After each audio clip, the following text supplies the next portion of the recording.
Well, welcome. This is the Education on Air session on the 7 big ideas of computer science.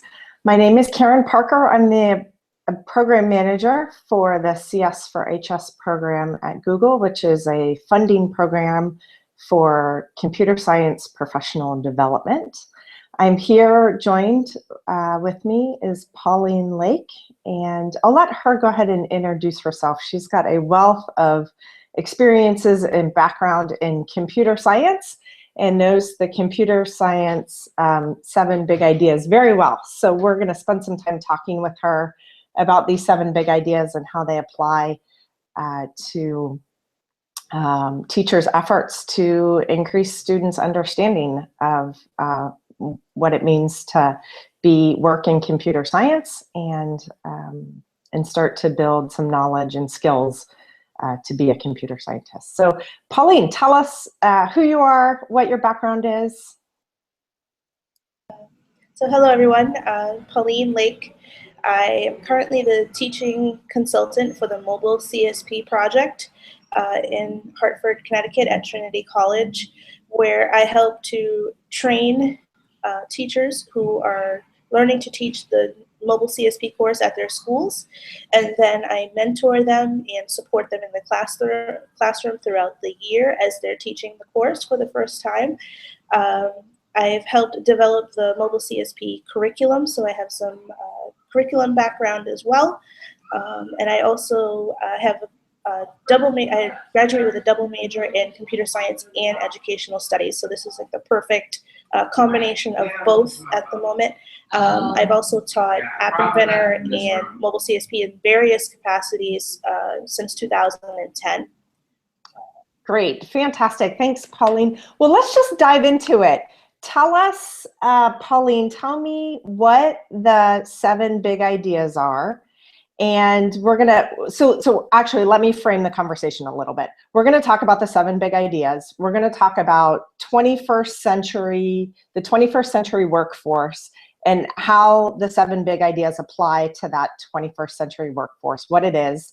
And then we'll talk a little bit about how to implement the 7 big ideas in the classroom, whether it's teaching a computer science course or whether it's teaching a different STEM discipline where the 7 big ideas might fit in. And Pauline has some great experience to share with us on that front. So let's start, Pauline, with the 7 big ideas themselves. Sure. So the CSP course was built around the 7 big ideas. The first one is creativity. Creativity is this idea that computing is a creative and human activity that engenders innovation and promotes exploration. The second big idea is abstraction. Abstraction is about reducing information in detail to focus on exploring and solving the problems that you're currently facing. The third big idea is data and information. This is the idea of facilitating the creation of new knowledge, and what do you do when you have a data set that is very, very large.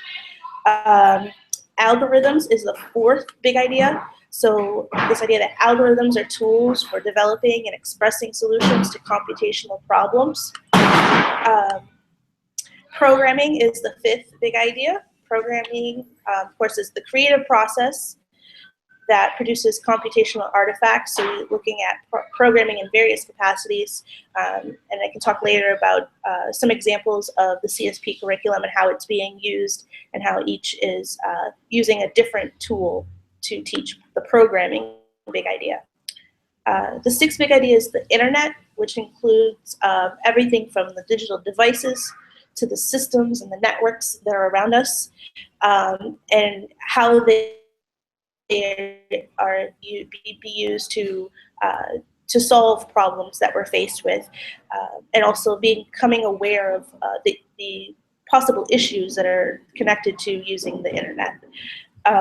The 7th and final big idea is global impact. So this idea that computing allows for innovation in any field that we talk about, which could be from anywhere from science to business to medicine to engineering. So this idea that it can computing affects every field out there.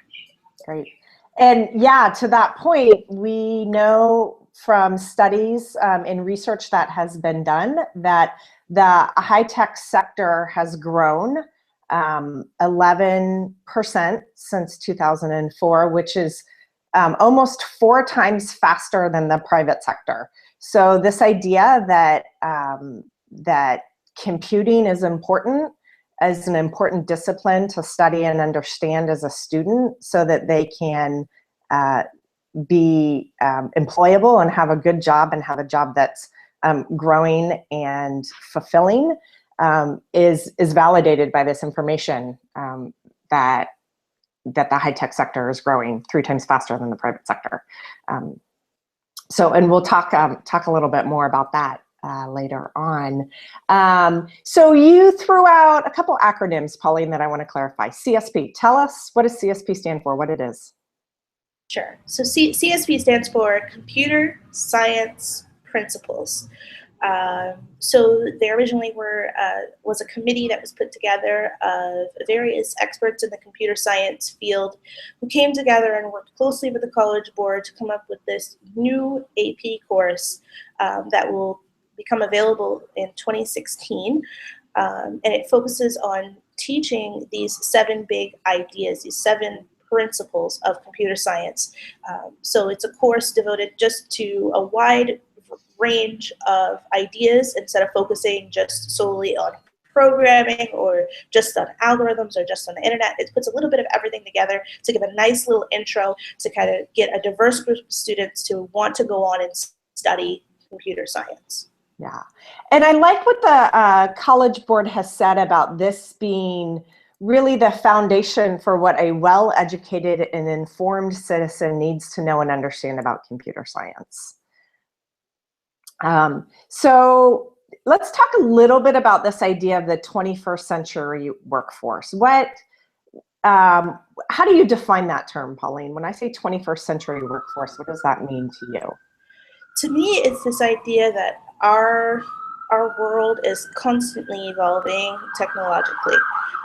Every day we're seeing new advances in the technology that we use, and as we watch these youngsters go through their high school years and try to figure out what career they want to pursue, it's continually becoming that they need more and more technology backgrounds or computer science backgrounds to have the skills that are required for them to do well in these jobs that are there.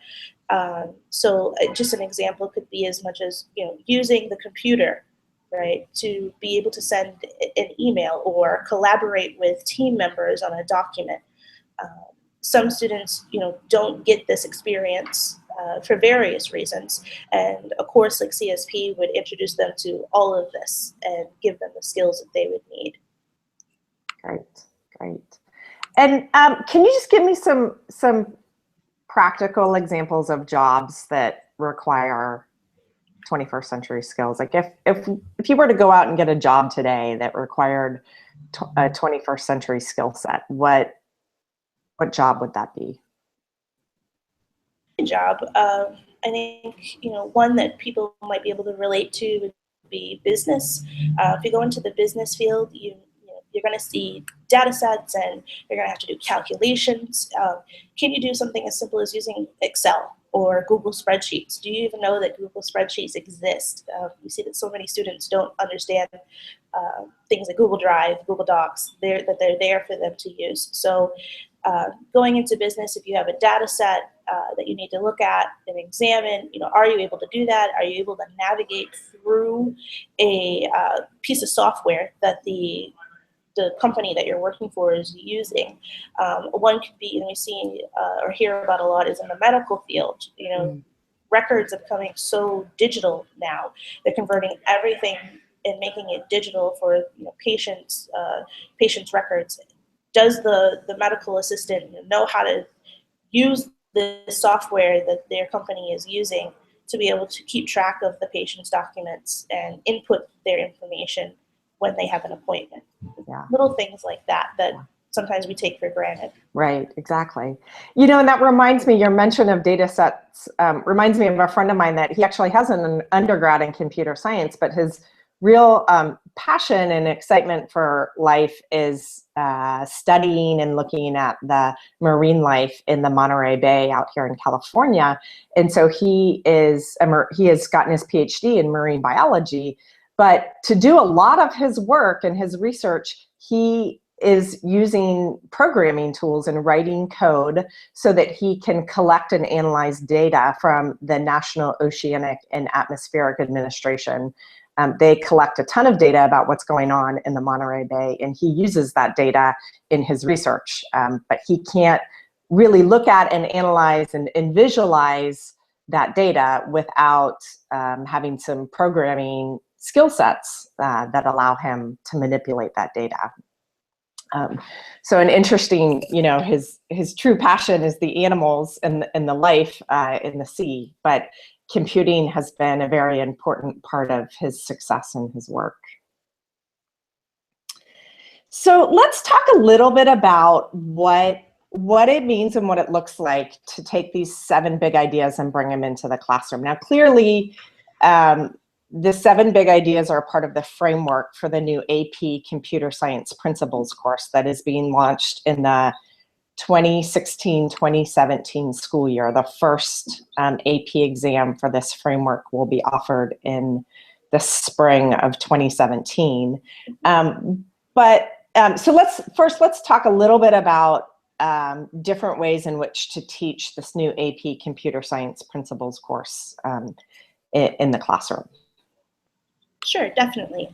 So right now there are some awesome sets of curriculum that are out there, which I believe Karen shared the CSP resources document for those who are reviewing. You have projects such as Mobile CSP, who I currently work for, which has a complete curriculum that's available all online, that focuses mainly, we're very programming centric. We still teach all 7 big ideas, but we focus mainly on the idea of programming to get the students interested in building mobile apps for Android devices. And then we teach the other big ideas kind of after we kind of hook their interest and branch out into each of those and relate it to the programming side. You have, of course, Beauty of Computing, also known as BJC, is another great CSP project that has a curriculum available as well. There's also CSP for HS Alabama, so they have another CSP curriculum where they do training and they train the teachers. I know some people have heard of Project Lead the Way, who's doing work with computer science and the computer science curriculum. So there are numerous projects out there, and most of them, they're funded by the National Science Foundation. The Mobile CSP project is an NSF-funded project to train the teachers and mentor them and help them teach the CSP curriculum in their classrooms. So speaking from that end, when you're doing CSP, you're teaching these 7 big ideas that we mentioned, and you're teaching each one individually, but they all very much relate to one another. So, for example, if you were teaching programming, you could use any tool available. There's nothing in CSP that says you have to use one specific programming tool. It's open, right? It's open for you as an instructor to choose which programming language you want to use. With Mobile CSP, we just decided to use App Inventor, which chooses you choose to use App Inventor, and then you're teaching the students how to program mobile apps, and you're teaching them about coding. But at the same time, you're teaching them about creativity, right? Creativity is another big idea. You're teaching them how to do problem solving, which is a huge thing for being in the workforce as well. No matter what job you're in, you need to have the problem-solving skills. Another big idea would be the internet, where you're just teaching students how to use the internet. What's out there? How does the internet work? You know, what's safe? What isn't safe? Making them aware of these issues such as privacy and security. And there's various ways I know several of the teachers I work with, they really like these CS Unplugged activities, which I just thought of that I did not put into the resources document, where you can teach these concepts without ever getting on a computer. You can just do hands-on activities with them, which is the idea of unplugging the computer, and work with the students to teach them about these big ideas in that way. So there are various ways to approach it. Yeah, so that's a great mention, the CS Unplugged resource, and that might. Jamie asked a question on our Q&A board. What about effective ways to develop skills for seniors or veterans who need to quickly get productive and have not had a chance to get familiar with IT tools and apps? So thanks, Jamie, for that great question. Yeah, the focus of our conversation so far has really been about, helping high school kids get introduced to computer science and move them forward in their knowledge and their understanding of computer science through the Computer Science Principles course, which is the new AP course being offered by the College Board. But there is this element of there's another part of our population that could benefit from some of these skills and resources and understanding around computer science. And maybe the CS Unplugged is an interesting set of activities for that population. Do you think, Pauline? Yeah, I do think so. I will note that those CS Unplugged activities were geared toward younger students. But for example, I've used them with my college students. I teach. Can you give us an example of one of the activities? There's a number of activities that I've seen that I just think are they're really great activities. So can you describe one for us? So I think one of the last ones I remember was there's an encryption one, which is teaching students about the internet security and encryption. So it will teach you how to go in and encrypt a message, but it's all about teaching encryption by using the little activities they give you on paper. They're paper and pencil activities that you can do. Another one that just popped in, teaching students what it is to do image representation. So the idea that images are really pixels that are black or white, or you can add color into them. So they have a really nice one on doing image representation, and the students can sit, or whoever's doing it can sit and color in with a pencil, shade in the blacks and the white pixel squares, and make an image out of it. So, and it teaches that idea that this is how printers work, this is how copiers and fax machines, this is how they're working when they're printing out your work. So it's really great for any age range. My only tip would be, don't tell the older folks that it's meant for the younger people. Yeah, that's great. Thank you. Yeah, so Jamie, I hope that that's helpful for you. And to other folks that are watching, please feel free to post questions if you have questions for myself or for Pauline. And Pauline did mention that we have a resource. So on the website where you joined this Hangout on Air, there should be a link to a resource document. And we have listed a number of URLs and resources for you to do a deeper dive into the 7 big ideas and computer science principles. I don't think we listed the CS Unplugged website on there, but we will get that added, or you could simply do a Google search for CS Unplugged and you will find the resources there. Looks like we have another question. Do you provide the training online in school? If so, have you had professionals engage in the training for career placement for the students being taught? So, so let's talk a little bit about the training. So there's kind of 2 ways to think about training. One is training for the teachers. So teachers can teach computer science principles or teach computer science in general. And then training or development for the students themselves. So let's start with the teacher aspect. Barb, I hope that that will address your question here. But Pauline, tell us a little bit about what's available in terms of teachers better understanding how to teach computer science principles. Sure. So a lot of the projects that I mentioned a little while ago, I did link them into the CSP resources.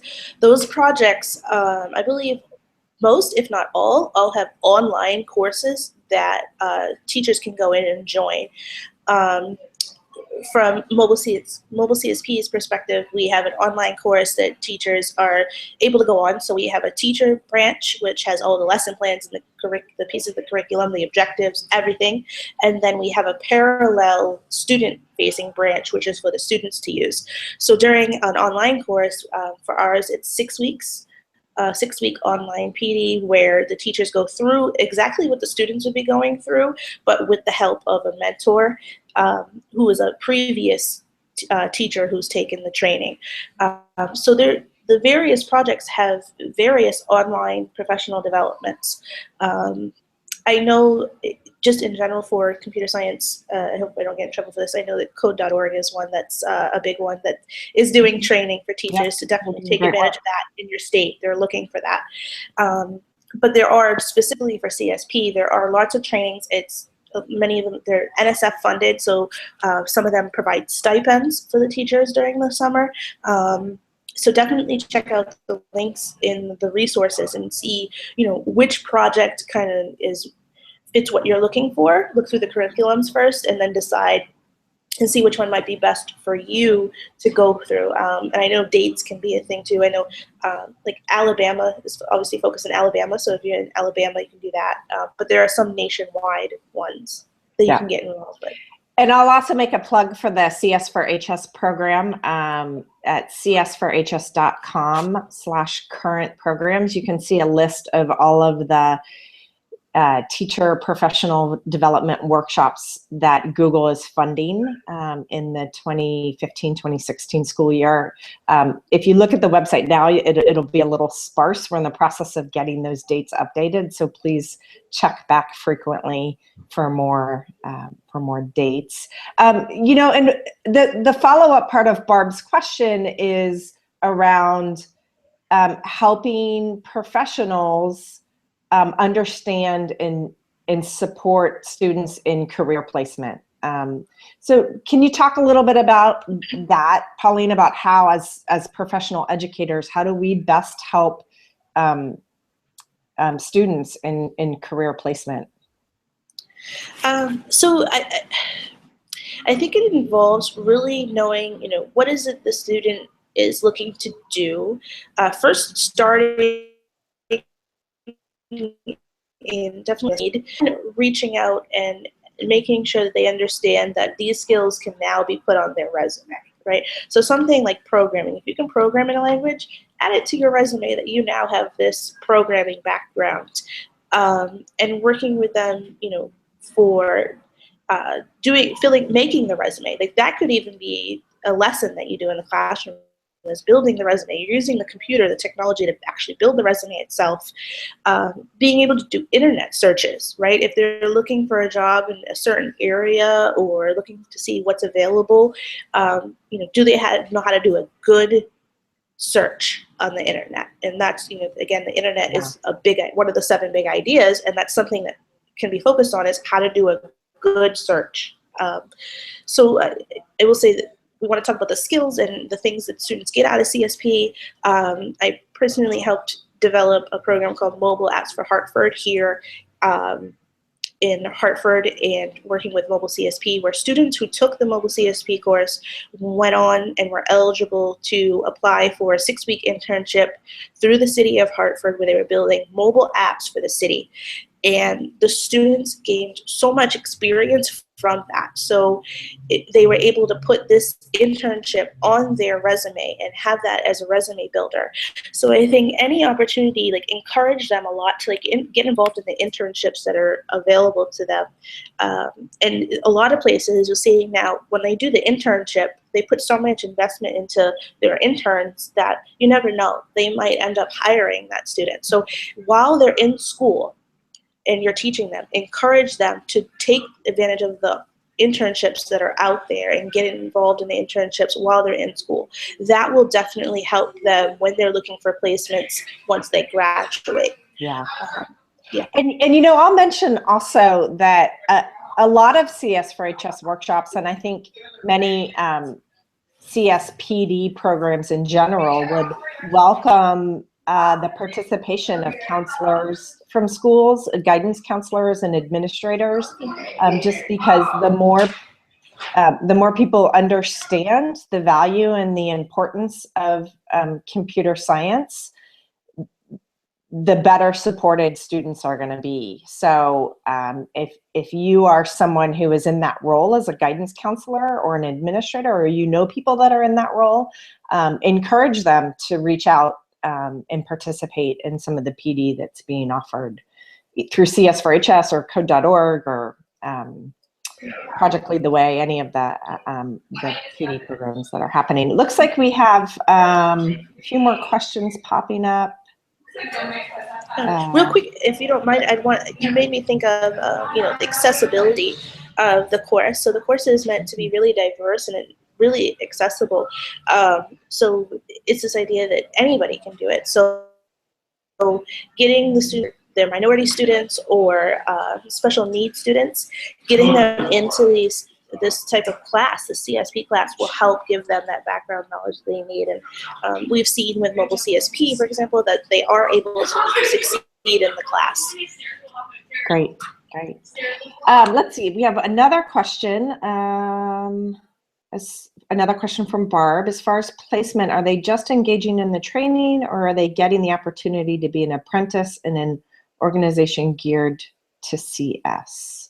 I think maybe this is in relation to your comment about internships. Yeah, so also if you're thinking of it from the teachers as well, once they go through the teachers go through the training, there is the CS10 community, which is available.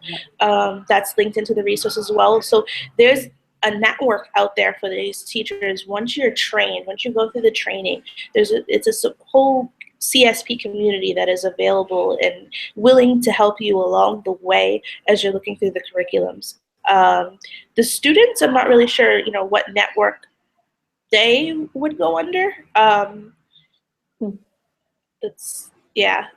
know for mobile CSP, we have the student-facing branch, our online course. We have a forum where teachers can join in the forum and students can join in the forum, so they can kind of communicate with one another, but that's limited to just mobile CSP students. So I don't know overall of anything where students would be able to. It's an interesting idea. There's a lot of schools and school districts that do CS clubs of some sorts, or robotics clubs. So that's, potential resource too. So I will again mention that there is a resource doc on the Education on Air page where you joined this Hangout. There should be a link to a resource doc that has all of the resources that we have talked about, the URLs for their websites. So we would encourage you to take a look at that resource page and dig in to some of those resources for more information, because our time is just about up, and we could probably spend all day talking about this, couldn't we, Pauline? There's a wealth of information and resources out there. Yes. Any last questions? We have just 2 more minutes left, so I'll invite folks to make any last questions or comments. Well, if that's it, I think we've covered everything we planned on covering. Any last comments, Pauline? Just that, if you're a teacher or administrator listening, really consider having some type of computer science course in your school, even as young as elementary school. Get them started thinking about it. There are so many jobs that are becoming available, and the students really need to have the technology skills to be able to fill the jobs that are going to be there for them when they, the CSP course in particular with the 7 big ideas, it's a great overall view of the computer science world. It teaches them to be better citizens, be more informed, and most importantly, it helps with learning problem solving, which they can apply to any area of their lives and even interdisciplinary fields. And it also helps them improve in other classes, their math classes, their science classes. It really crosses over. We do a lot of writing in CSP that can help with the English classes. So just consider, offering something for your students, definitely. Thank you, Pauline. I appreciate your time. And I am going to leave you with one last statistic that hopefully is powerful and will be motivating to you to consider introducing computer science into your classroom and into your schools. It is estimated that 1.2 million jobs in computer science will be available in the next 5 years, and there will only be 400,000 qualified applicants. So there is a wealth of opportunity in the field of computer science. We just need to get our kids ready to leverage those opportunities. Thanks for joining us today, and we look forward to having you join the computer science community.